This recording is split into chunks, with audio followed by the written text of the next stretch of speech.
Dr. Bill Crawford here, psychologist, speaker, author of 8 books, host of 2 PBS specials. Here again to bring you another tip on how to help you create the life you want. Specifically, how to use mind life from the top of the mind philosophy to bring more clarity, confidence, creativity into everything you do. Today I want to look at a quote that I found on Pinterest. And by the way, for those of you who would like to receive one of my favorite quotes each week, all you got to do is go to my website, billcrawfordphd.com, hit the subscribe button. It's free. Put your name, email address in, and each week I'll send you one of my favorite quotes along with a connection to a video that speaks to the quote and how to apply it to life. This one is from Lori Buchanan. And she says, "Whatever we're not changing, we are choosing." Whatever we're not changing, we're choosing. It's simple, but I think yet profound, because it speaks to how we create our life. If we're not changing something, we're choosing it. Now, that doesn't necessarily mean that we need to change everything. There may be aspects of life that we wouldn't change. Certain relationships, jobs, ways of being, ways of thinking, beliefs about ourselves and the world that are working just fine do help us create the experience of life we want. But if there are relationships or jobs or experiences or beliefs about ourselves or the world that are not helping us create the life we want, that are incongruent with what we would recommend to someone we love, if we're not changing them, we're choosing them. If we're not actively looking at them and deciding where we want to hold on to them and trust them, we are by default using them to create our experience of life. For those of you who follow my life from the top of the mind, you know all of this has to do with how the brain processes information. We've got the lower 20% of the brain, the brainstem, upper 80% of the brain, the neocortex, what I call the top of the mind. This is the fight or flight part of the brain. This is the part of the brain where we have access to our best thinking, problem solving, clarity, confidence, creativity. The middle brain, limbic system, is the scanner, processor, router part of the brain.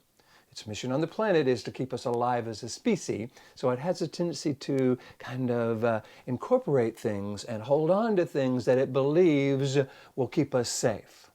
Unfortunately, what it has a tendency to do is believe that worry keeps us safe. And hey, a long time ago when we were roaming the jungle or being thrown out of a village and couldn't survive on our own, worry did keep us safe.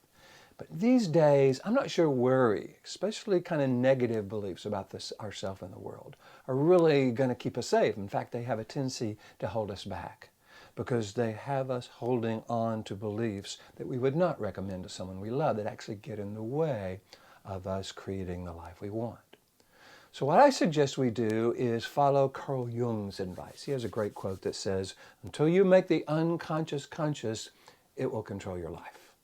So let's not let this unconscious part of the brain control our life. Let's bring the unconscious to consciousness, look at our perspectives, look at our beliefs, look at our relationships and our job and our experiences, and ask ourselves the question, does this really represent the best of who I am?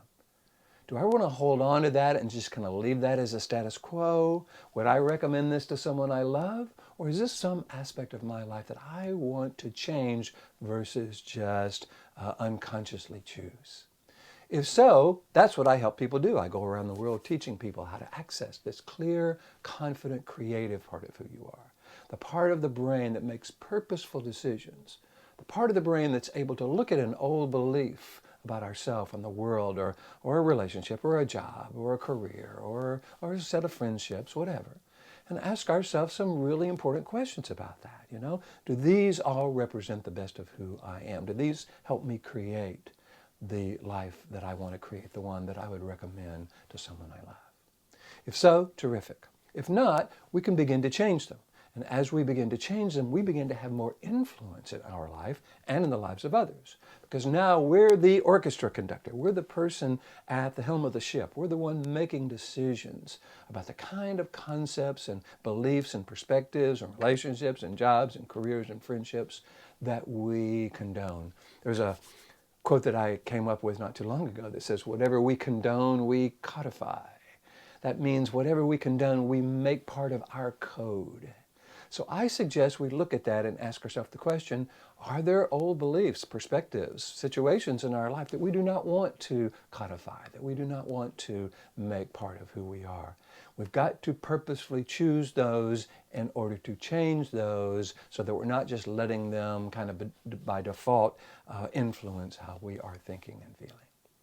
This is what I love to do. I love to go around the world teaching people how to access this clear, confident, creative part of the brain. Written a book called Life from the Top of the Mind. And if this is something you're interested in, all you got to do is go to my website, Ph.D.com, and explore the website. There's all kinds of things on there. If you would like me to come and share this information with you, your church, your school, your organization, your family, again, go to the website, hit the contact button, let me know what you're interested in. Love to talk with you about that. In the meantime, if you're liking the videos, please hit the like button, share them with your friends. Feel free to subscribe on YouTube and Pinterest and LinkedIn and Facebook and Twitter and iTunes, all the social media, because I post one of these every week. In the meantime, here's to you, bringing more clarity, confidence, creativity into everything you do. And I look forward to seeing you in the future.